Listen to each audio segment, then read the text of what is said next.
guys, welcome back to my channel. So today I wanted to show you a very different look than the past few looks that I've done. I was inspired by my beautiful second cousin, Kimberly.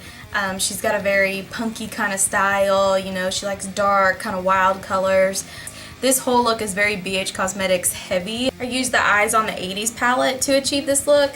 The only thing that it did not have was a white eyeshadow to highlight the brow bone, so I got that out of the Lorac Pro Palette, the original. But otherwise, this had everything I needed to complete this look. So this is a very affordable look. I did not film my foundation routine or anything like that because you've already seen it a few times. What I'll do, I'll go through and film, you know, my complete foundation routine, just that for you, along with an eyebrow routine that I'll show you later, because those were already also done.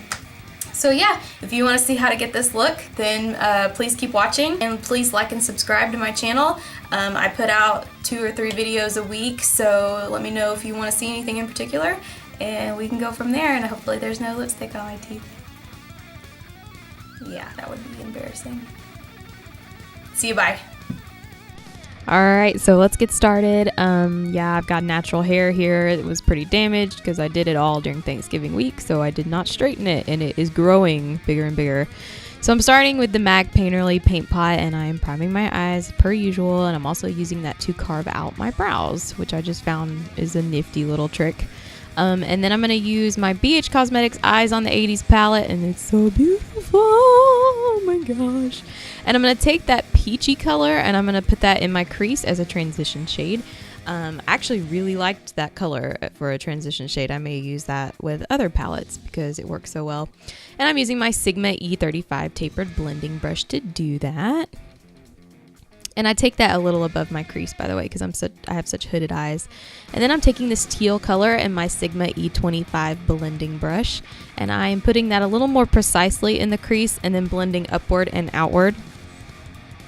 I want that color to show, you know, above the hooded part of my eye. And I know this is kind of weird. We're starting with a light color, but this is going to be a fade effect on the eyes. Normally we put the darker color in the crease, but this time we're going to start with the light and go darker. And then I'm just taking it shade by shade down in that blue teal color category. And that was the next shade. And I'm going to deepen that with that same Sigma E25 blending brush in the crease. And I'm doing circular motions, windshield wiper motions, just really making sure to get that color in there. You might have to take, you know, a few color applications to get the payoff that you want, but otherwise this palette has really good color payoff. And then I'm taking another darker blue. I'm staying sort of matte. Some of the shades in the palette have shimmer, but this is pretty matte. And I am then taking that down into the crease and then also onto the eyelid, and I'm leaving a blank space at the bottom of the eyelid for the darkest color. And you can see that little blank space there. But I'm also blending that back upward. It's just a lot of blending. This look takes a lot of blending. And obviously I'm going to do that on both sides and leave a blank space, like I said, because we're going to take that dark cobalt blue. And this is going to be using my Sigma E55 eye shading brush. And I'm going to pack this on, and this is a process. Take your time. Don't get discouraged if it's not turning out exactly like you want it to look. Pack it on, blend it out, pack it on, blend it out. Like I said, these shadows are very pigmented, but they can be blended away quite easily if you're not careful or you use too much force. So, you know, just see, I'm going back in with that E25 blending brush, and I'm going to blend that crease out some more because we want this to be very, very faded. It kind of looks like a rainbow when I'm done with the whole look, but I kind of like that. Or like a reverse sunset. Let's get artsy. Let's get really artsy. So yeah, I'm just packing that on, blending it out. I wanted to make sure I showed you that process in detail.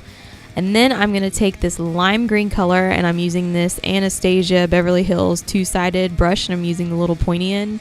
And there was a gnat. Wow. And I'm taking that lime green and I'm putting that in the inner corner of my eyes. And I really like the effect this gives. I don't know if it picks it up on camera as bright as it actually was, but it was very pretty.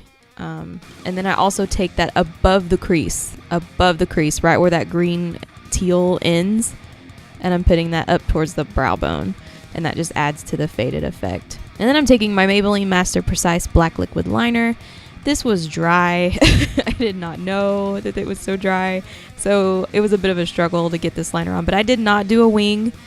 It was very hard. This was actually harder for me to do than doing a wing because I've been doing a wing for so long now. Just doing a straight line across was difficult, and with the liner being dry, it was difficult too. But otherwise, it's a great liner if you don't have a, you know, you put the lid on correctly and everything. And there went Max, my baby, my little kitten. Actually, he's huge. But then I'm using my Neutrogena makeup wipes, and I'm going to clean up under the eye because there was a lot of fallout because I packed so much color on. I am not doing such a harsh line on the sides. I want that to be kind of faded, so I just touch that really gently. And now I have my foundation and contour and concealer and powder and everything on. We wanted to just skip that part. And then I'm using the BH Cosmetics Glamorous Blush Palette, and I'm taking that purple color in my Sigma F10 powder blush brush, and I'm popping that on my cheeks. And then I'm using my Rimmel Scandaleyes waterproof kohl pencil, and I'm tight lining and lining my waterline. And this was fun. This is always fun with contacts, guys. And it's waterproof too, so if you get it on your contact, it's just there.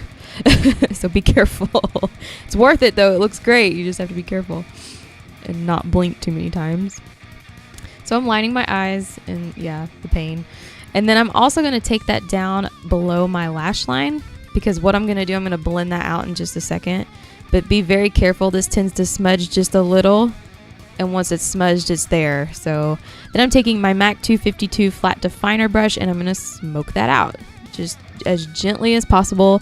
I am going to go pretty low down the lash line with this shadow, but for this particular part, I just want the darkness at a certain place. And then I'm also taking that on the top of the eye and smoking that inner part of it out, or the outer part. Inner part, outer part, where am I? Who am I?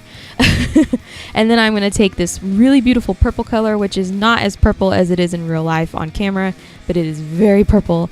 And I'm going to continue blending that black liner out with this same brush, the MAC 252. And then I'm also going to take that at the top there and smoke that out. And you can use your finger, blend it out however you want to do. But like I said, it's kind of a reverse sunset, so we're going to put that purple there, and it's very pretty, and it shows up a lot better. Well, you'll see it in a second. And then I'm going to take this hot pink color, same brush, same process, going to line, well, not line, but smoke out that bottom lash line with that pink. And it just, you can just see, yeah, you see the effect. Yeah, that's awesome. So then I'm going to take that E25 blending brush by Sigma, and I'm just going to hit my eyes with that a few more times. Guys, I am goofy tonight. Enjoy this narrative. And then I'm going to take that same lime green and that same, yeah, I guess it's lime green. It's like a lime highlighter yellow. I don't know. And I'm going to take that Anastasia Beverly Hills brush again. You can use whatever little pointy brush you want. And then I'm going to I'm completing the bottom lash line, and then I'm filling in the inner corners again, and that's what it looks like. And then I took my Lorac Pro Palette, and I took that white shadow to highlight. I could not find a good highlight shade in the Eyes on the 80s palette, but you can use whatever highlighter you want, or you can go without even. It didn't look bad without the highlighter, I will say that. And then I'm curling my eyelashes, and then I'm going to hit it with mascara. You can use whatever mascara you want, but I used my butterfly effect that I had been using in my previous videos. Normally I would say use false lashes, but I'm allergic. And I found that out the hard way. So if anybody knows any good lashes that you're not allergic to, pass it along. And now I'm going to do my lip dance, because we're going to do lips. And then I'm going to take my Revlon Color Stay Liner in Natural, and I'm going to line my lips. This is not at all the color we're going to put on our lips, but it provides a barrier so that the lipstick does not bleed, and that is nice. So that's what I'm using there, and I'm just going to line it like normal. And then after that, I'm going to take my BH Cosmetics Creme Luxe lipstick in Vixen, and it is a very purple color. But I will say you have to do several coats of this. Oh, it's so pretty. And to get the opaqueness that you want. So when you first put it on, it's kind of pink. So it's actually not that scary. And then I'm taking my MAC 231 lip brush, and as a liner, I'm taking that brush and I'm creating a crisp line where I put that nude lip liner. And that also creates a barrier and keeps it from bleeding, which is nice. And then I'm going to take my Urban Decay All Nighter setting spray and I'm going to set all of my makeup. And that just keeps it in place for my oily skin. And that is the finished look. I hope you guys enjoyed and you enjoyed my fluffy hair and my craziness tonight. I don't know what's gotten into me, but I hope you have a great day. Thanks.